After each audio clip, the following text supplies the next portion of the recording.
தந்தை பெரியார் அவர்கள் 1925 சுயமரியாதை இயக்கத்தை துவங்கினார். 1929 ஒரு மாநாடு நடத்தினார்கள். அந்த மாநாட்டிலே தான் முதலாக பெண்களுக்கான தீர்மானம் நிறைவேற்றப்பட்டது. பெண் உரிமைக்கான தீர்மானம். கிட்டத்தட்ட 100 ஆண்டுகள், 4 வருஷமாக 100 ஆண்டுகளாக போகுது. பெண்களுக்கு சொத்திலே சம உரிமை கொடுக்க வேண்டும் என்ற தீர்மானத்தை தந்தை பெரியார் 1929 நிறைவேற்றினார். அதுக்கு பிறகு மற்றெல்லாம் வந்தார்.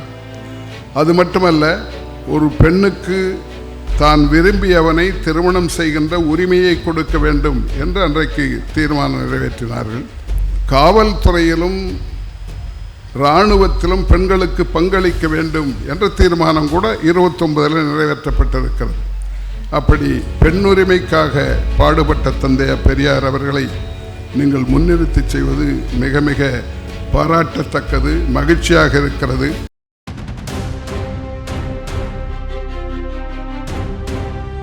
அனைவருக்கும் வணக்கம். மே 17 இயக்கம் நடத்துகின்ற இந்த இனிய விழாவில், மாநாட்டில் தொடக்க உரையாற்றுவதற்கு வருகை தந்துள்ள புரட்சி புயல் வைகோ அவர்களே, எனக்கு முன்னாலே உரையாற்றி சென்ற மாநிலங்களவை உறுப்பினர் திரு இளங்கோ அவர்களே, ஒருங்கிணைப்பாளர் திரு முருகன் காந்தி அவர்களே, திரு பிரவீன்குமார் அவர்களே, திரு அசோக் குமார் அவர்களே, முதலாம் அமர்விலே கலந்து கொண்டு பேச இருக்கின்ற முனைவர் ராசுகுமார் அவர்களே, முனைவர் பத்மாவதி அவர்களே, முனைவர் மார்க்சிய காந்தி அவர்களே, முனைவர் பூங்குன்றன் அவர்களே, முனைவர் சாந்தலிங்கம் அவர்களே, வருகை தந்துள்ள பேராசிரியர் பெருமக்களே, அறிஞர் பெருமக்களே மற்றும் சிறப்பு அழைப்பாளர்களே, தாய்மார்களே, மாணவ செல்வங்களே, அனைவருக்கும் வணக்கம். முதன்முறையாக இப்படிப்பட்ட ஒரு கூட்டத்தில், இந்த மே 17 இயக்கத்தினுடைய கூட்டத்திலே கலந்து கொள்கின்ற வாய்ப்பை எனக்கு நல்கிய திருமுருகன் காந்தி அவர்களுக்கு என்னுடைய நன்றியை தெரிவித்துக் கொள்கிறேன். நான் எந்த கட்சியும் சாராதவன், அரசியலில் இருந்து ஓய்வு பெற்றவன். ஒரு 60 ஆண்டு காலம் அரசியல் வாழ்க்கையில் இருந்துவிட்டு அதில் ஒரு பகுதியை கல்விக்காக செலவழித்து முழு நேரம் கல்வியில் இருப்பவன். நாடாளுமன்றம், சட்டமன்றம், அமைச்சரவை என்று அனைத்தையும் முடித்துவிட்டு கட்சிகளை விட்டுவிட்டு கொள்கைகளை மட்டும் வைத்து கொண்டிருப்பவன். இன்னும் தந்தை பெரியாருடைய சமூக சீர்திருத்த கொள்கைகள், அறிஞர் அண்ணாவின் அரசியல் கொள்கைகளை மனதிலே வைத்திருப்பவன். நான் பள்ளியிலே 7ஆம் வகுப்பு படிக்கும் பொழுது தந்தை பெரியார் கூட்டத்துக்கு போகிற வாய்ப்பு எனக்கு எங்கள் ஊரில் குடியாத்தம், நான் குடியாத்தத்தை சார்ந்தவன், வடார்காடு மாவட்டம், இப்பொழுது வேலூர் மாவட்டம். அதுவரையில் நான் கொஞ்சம் பொது உடைமை ஆதரவாளனாக இருந்தேன். காரணம், எங்கள் ஊரில் கம்யூனிஸ்டுகள் அதிகம். பெரியார் கூட்டத்துக்கு போன உடனே கொஞ்சம் கொஞ்சமாக மாற ஆரம்பித்தேன். நான் முதல்ல வீட்டிலே கொண்டு போய் மாட்டிய படமே ஜோசப் ஸ்டாலின் படம். அப்பொழுது சோவியத் அதிபராக இருந்தவர். அது மட்டுமல்ல, 1953 ஸ்டாலின் அவர்கள் மறைந்த போது அநேகமாக நாட்டிலேயே இரங்கல் கூட்டம் நடத்திய ஒரே மாணவர்கள் நாங்களாகத்தான் இருந்திருப்போம். குடியேற்றத்தில் அவருக்கு ஒரு மாணவர்கள் சார்பாக பள்ளியில் இரங்கல் கூட்டம் நடத்தினோம். அப்படி இருந்து தந்தை பெரியாருடைய பேச்சுக்களுக்கு பின்னால் மாற ஆரம்பித்து திராவிட இயக்கத்தில், அதுவும் குறிப்பாக தந்தை பெரியாருடைய சமுதாய சீர்திருத்த கொள்கைகளிலே ஈடுபாடு கொண்டவன். நான் லயோலா கல்லூரியில் 4 ஆண்டுகள் படித்தவன். இங்கே அலோசியஸ் கூட வந்திருக்கார், அவர் அங்கே தான் படித்தேன்னு சொன்னார். உங்களுக்கு தெரியும், அது ரொம்ப கடுமையான கல்லூரி. அது பாதிரிமார்கள் எந்த அரசியலையும் உள்ளே விட மாட்டார்கள். ஆனால் நான் அதற்கு கொஞ்சம் மாறுபாடாக இருந்தாலும் பயம்தான். எங்களுக்கு ஒரு பேராசிரியர் இருந்தார், பேராசிரியர் அருளானந்தம் பேர். அவர்தான் எங்களை ஊக்குவிப்பவர். ஒரு முறை புரட்சி கவிஞர் பாரதிதாசன் அவர்களை அழைத்து வந்து லயோலா கல்லூரியிலே பேச வைக்கிற வாய்ப்பு எனக்கு இருந்தது 1960. நான் சொல்ல வந்தது, நான் MA வகுப்பில் படிக்கும் பொழுது விடுதியில், மாணவர் விடுதியில் தங்கியிருந்தேன். ஒரே ஒரு படம் மட்டும் என்னுடைய அறையில் மாட்டப்பட்டிருந்தது. எங்களுடைய வார்டன் ஃபாதர் ரப்பீனா என்று பெயர், இத்தாலிய நாட்டை சார்ந்தவர். அவருக்கு யாரையுமே ஆள தெரியாது, தமிழ்நாட்டு தலைவர்கள்லாம் யாருன்னே தெரியாது. அவர் இரவிலே வரும்பொழுது என்னுடைய அறைக்கு வந்து உள்ளே பார்த்தார். நான் படித்து கொண்டு இருக்கிறேன். அங்கே போய் அந்த படத்தை கிட்டே போய் பார்த்தார்.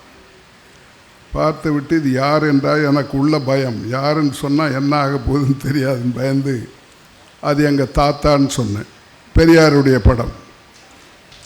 நான் சொல்கிறது 1960. அவருக்கு ரொம்ப மகிழ்ச்சி, பையன் தாத்தா மேலே இவ்வளோ ஆசையாக இருக்கானே அப்படின்னு நினச்சின்னு போயிட்டார். ஆக அப்படி தந்தை பெரியாருடைய கருத்துக்கள் நாட்டுக்கு தேவையானவை. இந்த மூட நம்பிக்கைகளிலிருந்து மக்களை காப்பாற்ற வேண்டும். மூட நம்பிக்கை ஒழிப்பு சட்டம் இன்னும் தமிழ்நாட்டிலே நிறைவேற்றப்படவில்லை. ஆனால் சம்பந்தமில்லாத மகாராஷ்டிர மாநிலத்தில் நிறைவேற்றப்பட்டு விட்டது. கர்நாடக மாநிலத்தில் காங்கிரஸாலே நிறைவேற்றப்பட்டு பிஜேபியால் அமுல்படுத்தப்பட்டது. ஆனால் பெரியார் பிறந்த மண்ணில் இன்னும் மூட நம்பிக்கை ஒழிப்பு சட்டம் வரவில்லையே என்ற வருத்தம் எனக்கு உண்டு. அதற்கு காரணம், இறை நம்பிக்கை என்று ஆரம்பித்து அது எங்கே போய் முடியும் என்று சொல்ல முடியாது. மண் சோறு சாப்பிடுவார்கள், தலையிலே தேங்காய் உடைப்பார்கள், தாழ்பூட்டு குத்தி கொள்வார்கள், முதுகிலே அலகு குத்தி தேர் இழுப்பார்கள், கோயிலை சுற்றி படுத்து உருளுவார்கள். இதெல்லாம் நாம் தான் பண்ணுற மாதிரி அவன் பண்ணுறதில்லை. கொஞ்சம் நினைத்து பாருங்கள். யாராவது காவடி எடுக்கிறாங்களா? ஐயருங்க யாரும் எடுக்க மாட்டாங்க. ஆக நமக்கு இதை புரிந்து கொள்ளுகின்ற ஒரு எண்ணத்தை தூண்டியவரே தந்தை பெரியார் தான். எனக்கு முன்னாலே பேசிய திருமுருகன் காந்தி குறிப்பிட்டதை போல் அவர்கள் நேரடியாக எதிர்க்க முடியாமல் சில பேரை கூலிக்கு வைத்து இந்த வேலையை செய்து கொண்டிருக்கிறார். இது மக்களுக்கு புரிய வேண்டும். இந்த மே 17 இயக்கம் மிகச் சிறப்பாக வர வேண்டும் என்று நான் வாழ்த்துகிறேன். மாணவர்கள் மத்தியில் இதை கொண்டு போய் சேர்க்க வேண்டும் என்று திருமுருகன் காந்தி அவர்களையும் மற்ற நிர்வாகிகளையும் நான் கேட்டுக்கொள்கிறேன். காரணம், அறிஞர் அண்ணாவுக்கு அடிப்படை பலமாக இருந்ததே மாணவர் இயக்கம்தான். அப்பொழுது திமுக என்று அதற்கு பெயர், திராவிட மாணவ முன்னேற்ற கழகம். நானும் அதிலிருந்து வந்தவன் தான், நம்முடைய வைகோ அவர்களும் அதில் இருந்து வந்தவர்கள் தான். அறிஞர் அண்ணா அவர்கள் இளைஞர்களை நம்பியிருந்தார்கள். அவர் கட்சியை துவக்கும் பொழுதே இளைஞர்களை வைத்துத்தான், தலைவர்களே இளைஞர்கள் தான்.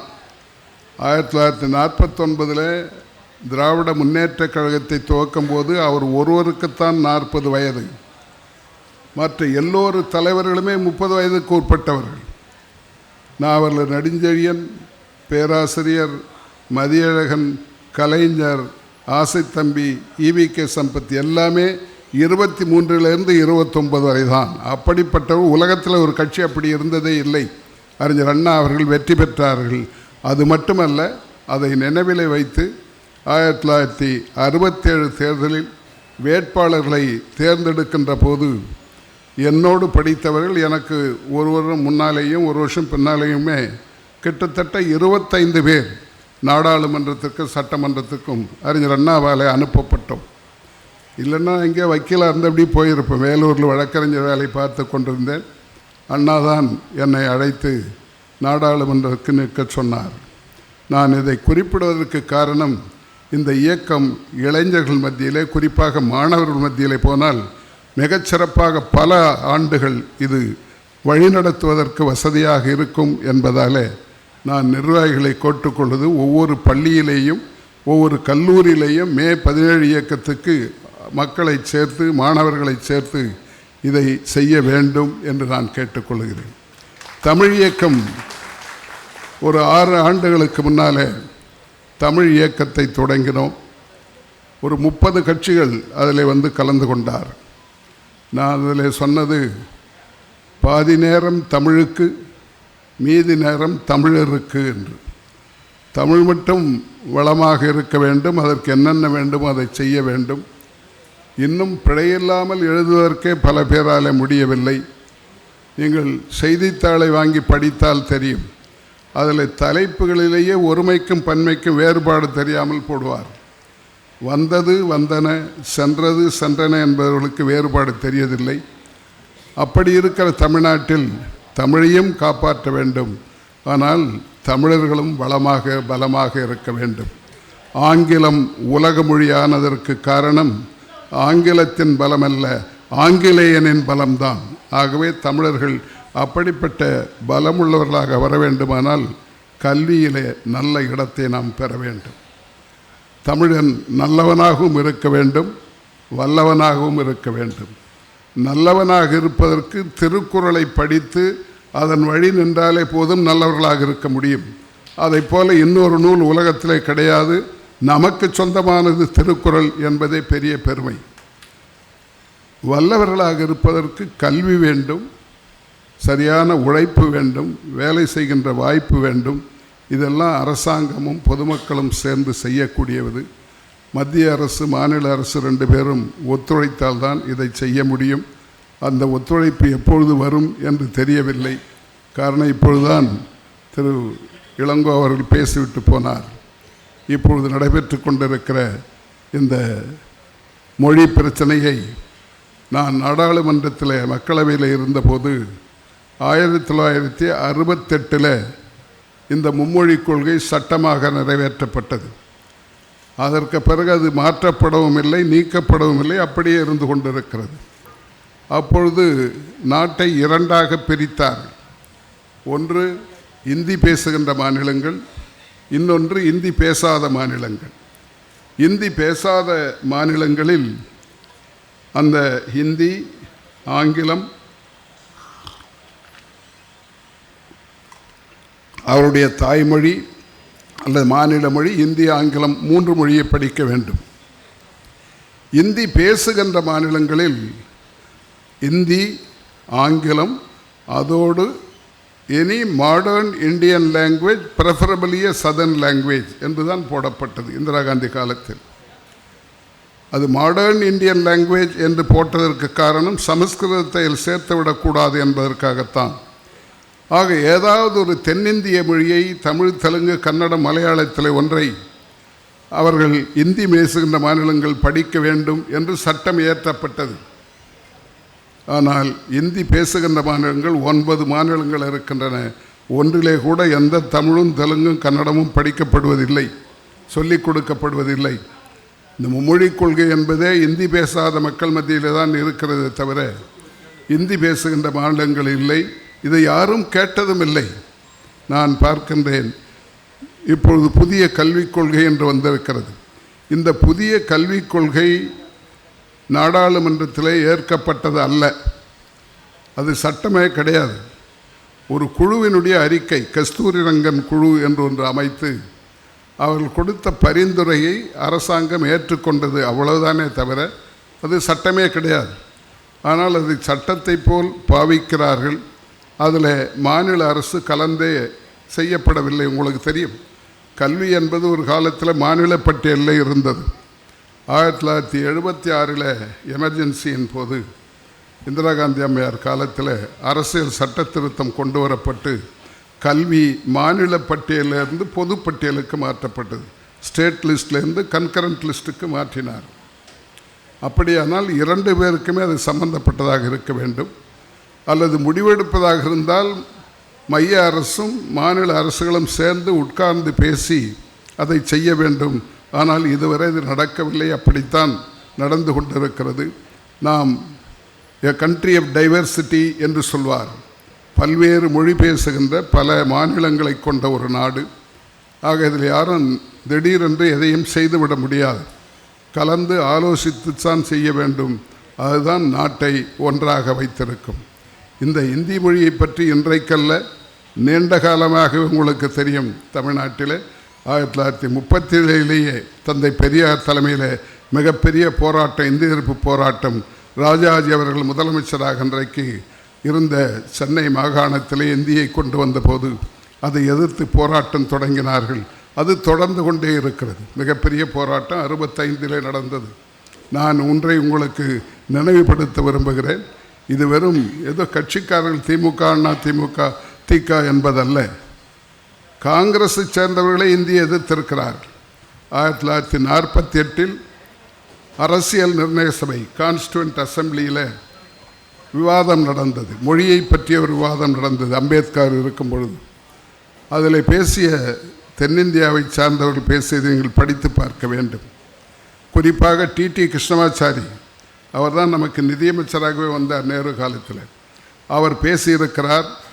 லாங்குவேஜ் இம்பீரியலிசம் என்ற வார்த்தையை குறிப்பிட்டிருக்கிறார். அது மட்டுமல்ல, நான் உத்தரப்பிரதேச நண்பர்களை பார்த்து கேட்டுக்கொள்கிறேன், உங்களுக்கு முழு இந்தியா வேண்டுமா, இந்தி பேசுகிற இந்தியா வேண்டுமா சொல்லுங்கள் என்று கிருஷ்ணமாச்சாரி பேசியிருக்கிறார் 1948ஆம் ஆண்டு. இதை நான் மத்திய அரசில் இருப்பவர்களுக்கு நினைவுபடுத்த விரும்புகிறேன். இது சாதாரண பிரச்சனை அல்ல. நாட்டை ஒரு மொழியால் ஒன்று சேர்க்கவும் முடியும், பிரிக்கவும் முடியும். பாகிஸ்தான் பிரிந்தபோது மதத்தினாலே ஒன்றாக பிரிந்தார். மேற்கு பகுதி கிழக்கு பகுதி என்று பாகிஸ்தான், வெஸ்ட் பாகிஸ்தான், ஈஸ்ட் பாகிஸ்தான் என்று பிரிந்தது. அது 1947. 1971 ஏன் பங்களாதேஷ் பிறந்தது என்றால் மொழி பிரச்சனை தான் காரணம். இங்கே இருந்து போன காயிதே ஆசம் அவர்கள் அங்கே போய் பாகிஸ்தானில் இருந்து நீங்கள் எல்லாம் உருது படிக்க வேண்டும் என்று சொன்னார் ஜின்னா அவர்கள். அது அந்த நாட்டு மக்களால் ஏற்றுக்கொள்ளப்படவில்லை. அன்றைக்கிருந்தே போராட்டம் ஆரம்பித்து கடைசியாக 1971 வங்காளம் பேசுகின்றவர்கள் தனி நாடாக போய் பங்களாதேஷாக மாறிவிட்டது. ஆக இந்த மொழி பிரச்சனைகளை கொஞ்சம் நிதானமாக போக வேண்டும். மக்களை கலந்து ஆலோசிக்க வேண்டும். அப்படிப்பட்ட நிலைமை நிச்சயமாக தேவை என்பதை இந்த நேரத்தில் நான் குறிப்பிட்டு கொள்ள விரும்புகிறேன். இன்னொன்று, தந்தை பெரியார் அவர்கள் நினைவுபடுத்தினார் இங்கே பேசும்போது. 1925 சுயமரியாதை இயக்கத்தை துவங்கினார். 1929 ஒரு மாநாடு நடத்தினார்கள். அந்த மாநாட்டிலே தான் முதலாக பெண்களுக்கான தீர்மானம் நிறைவேற்றப்பட்டது. பெண் உரிமைக்கான தீர்மானம். என்னாச்சு, கிட்டத்தட்ட 100 ஆண்டுகள், 4 வருஷமாக 100 ஆண்டுகள் ஆக போகுது. பெண்களுக்கு சொத்திலே சம உரிமை கொடுக்க வேண்டும் என்ற தீர்மானத்தை தந்தை பெரியார் 1929 நிறைவேற்றினார். அதுக்கு பிறகு மற்றெல்லாம் வந்தார். அது மட்டுமல்ல, ஒரு பெண்ணுக்கு தான் விரும்பியவனை திருமணம் செய்கின்ற உரிமையை கொடுக்க வேண்டும் என்று அன்றைக்கு தீர்மானம் நிறைவேற்றினார்கள். காவல்துறையிலும் இராணுவத்திலும் பெண்களுக்கு பங்களிக்க வேண்டும் என்ற தீர்மானம் கூட 29 நிறைவேற்றப்பட்டிருக்கிறது. அப்படி பெண்ணுரிமைக்காக பாடுபட்ட தந்தைய பெரியார் அவர்களை நீங்கள் முன்னிறுத்தி செய்வது மிக மிக பாராட்டத்தக்கது, மகிழ்ச்சியாக இருக்கிறது. இதை தொடர வேண்டும் என்று மே 17 இயக்கத்தை கேட்டுக்கொண்டு இளைஞர்கள் மத்தியிலே, குறிப்பாக மாணவர் மத்தியிலே இதை கொண்டு போய் சேர்க்க வேண்டும் என்று வேண்டுகோள் விடுத்து, எனக்கு பின்னாலே திரு வைகோ அவர்கள் உரையாற்ற இருக்கிறார்கள். நானும் உங்களைப் போல அவருக்காக காத்திருக்கிறேன். நன்றி, வணக்கம்.